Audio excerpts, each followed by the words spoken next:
السلام علیکم. ٹیکسونومیز اور ڈومینز آف ایجوکیشنل ٹیکسونومیز میں کوگنیٹیو ڈومین کو ہم دیکھ چکے ہیں.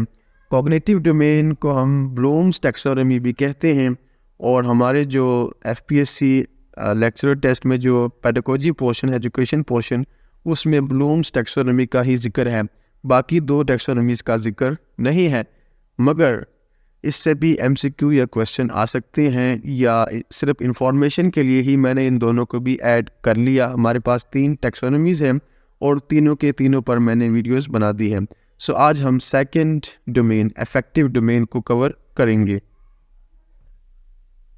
کوگنیٹیو ڈومین کے بارے میں دوبارہ سے ایک سلائڈ پر ساری سمریز کے لیے ہے. کوگنیٹیو ڈومین بینجامن بلوم نے 1956 میں دی تھی. اس کو بلومز ٹیکسونومی بھی کہتے ہیں.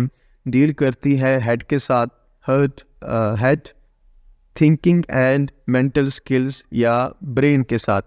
اس کے 6 سب گروپس ہیں جن کو ہم نے کمپلیکسٹی کے حساب سے ڈیوائڈ کیا ہے، کلاسیفائی کیا ہے. The basic one is knowledge, then comprehension, application, analysis, synthesis and evaluation. پہلے 3 جو لو آرڈر تھنکنگ سکلز کہلاتے ہیں، جبکہ اوپر والے 3 ہائی آرڈر تھنکنگ سکلز کہلاتے ہیں. ان تمام کو 1 by 1 ایکسپلین میں نے اپنی پچھلی ویڈیو میں کیا ہے، تو آپ اس کو چیک کر سکتے ہیں. دین 2001 میں لارین اینڈرسن نے اس ٹیکسونومی کو ریوائز کیا تھا. انہوں نے جو ان کے نام ہے پرانی کی وہ ناؤن تھے، ناؤن کو ریپلیس کر کے ورب کر دیا، اور ساتھ میں اوپر والے جو ہائیسٹ 2 لیولز تھے ان کو انٹرچینج کر دیا. جو ریوائزڈ بلومز ٹیکسونومی ہے وہ بھی آپ کے سامنے موجود ہے.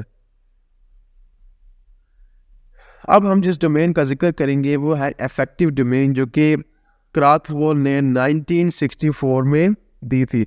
ان کے اگر آپ کو ایئرز یاد رکھنے ہوں اور یاد رکھنے ہوں گے، یاد رکھنے کے لیے آپ نے 1956 یاد رکھنا ہے کہ وہ بلوم نے 1956 میں اپنی بلومز ٹیکسونومی دی تھی.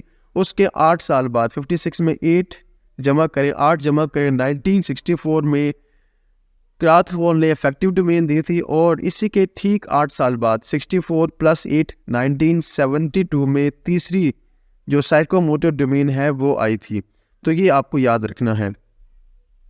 So affective domain, which was given by Krathwohl in 1964, deals with hurt, attitudes, manners, feeling, liking and disliking کے ساتھ یہ ڈیل کرتا ہے، یعنی کہ دل کی لائکنگز، دل کے رویوں کے ساتھ احساسات، پسند اور ناپسندیدگی کا ذکر کارتھوول نے اس میں کیا تھا افیکٹو ڈومین میں. اس کے 5 سب گروپ ہیں.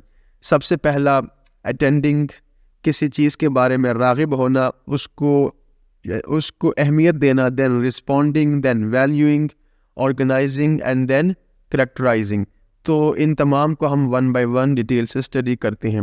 ڈیٹیل تو نہیں ہے، صرف ان کی ڈیفینیشن ہے، اور اس کے بارے میں صرف 1-2 لائنیں ہی ہیں تاکہ ہمیں کچھ نہ کچھ ان کے بارے میں معلومات مل جائے. So the first one is attending. What is attending? Willingness to receive information. یعنی کہ ریسیونگ، کوئی بھی انفارمیشن آپ کو دی جا رہی ہے، اگر آپ ولنگ ہیں اس کو ریسیو کرنے کے لیے، تو آپ نے پہلا لیول اٹینڈنگ کا اچیو کر لیا ہے. فار ایگزامپل کسی بھی اناؤنسمنٹ کو سننا، دھیان سے سننا کسی چیز کو. The next one is responding. For example attending کو اگر بات کریں تو کلاس میں جب ٹیچر پڑھا رہا ہو اور بچے اگر متوجہ ہو کر اس چیز کو سنیں، اس کو لسن کرے، تو ہم کہیں گے کہ وہ اٹینٹیو بیٹھے ہیں، اٹینڈنگ کا موڈ انہوں نے اچیو کر لیا ہے. The next one is responding. Responding means response دینا، ولنگ رسپانس یا active participation of learners. Reply کرنا، جواب دینا، اپروو کرنا یا بات ماننا. So it is the second level of effective domain. Attending کے بعد کسی بھی چیز کو رسپونڈ کرنا. The third stage is valuing. The ability to see value or worth of something and express it. یعنی کسی بھی چیز جو آپ نے دیکھی ہے، جو آپ انفارمیشن ریسیو کر رہے ہیں، رسپونڈ بھی کر رہے ہیں، اس کو ویلیو دینا، اس کی اہمیت کو سمجھنا اور اس کو ایکسپریس بھی کرنا. تو so the third one is valuing. اس ایگزامپلز ہے showing support, and giving importance to something. The next one is organizing. Value دینے کے بعد، اہمیت دینے کے بعد، جو آپ کو کوئی چیز سکھائی جا رہی ہو، پڑھائی جا رہی ہو، کچھ بھی ہو، اس کو جب آپ اہمیت دیتے ہیں، نیکسٹ ہے آرگنائز کرنا، پرائیورٹائز کر دینا اس چیز کو، پھر اپنی ڈیلی روٹین کا ایک پارٹ بنا دینا. پرائیورٹائز کا مطلب یہ ہوگا، تو ترجیح دینا اس کو. پرائیورٹائزنگ اور رینکنگ اے ویلیو اوور اندر، creating a unique value system to put in order based on importance.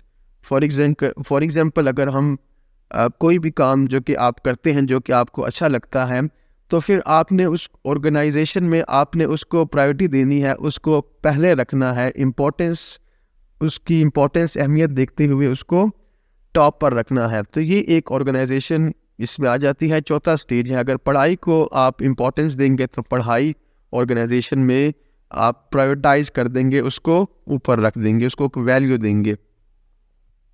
And the last one is characterizing. The ability to make the value a part of one's character.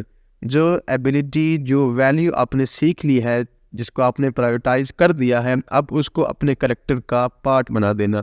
For example ہم تعلیم کی ہی بات کرتے ہیں، پڑھنے کی ہی بات کرتے ہیں. پڑھائی یا کوئی بھی کام، جو کہ کوئی بھی ہنر یا کوئی بھی ورک جو آپ کر رہے ہیں، اس کو پھر باقاعدہ کرنا، اس کو پھر ڈیلی بنیاد پر کرنا، تو آپ نے last highest group affective domain کا اچیو کر لیا ہے، وچ از کریکٹرائزیشن.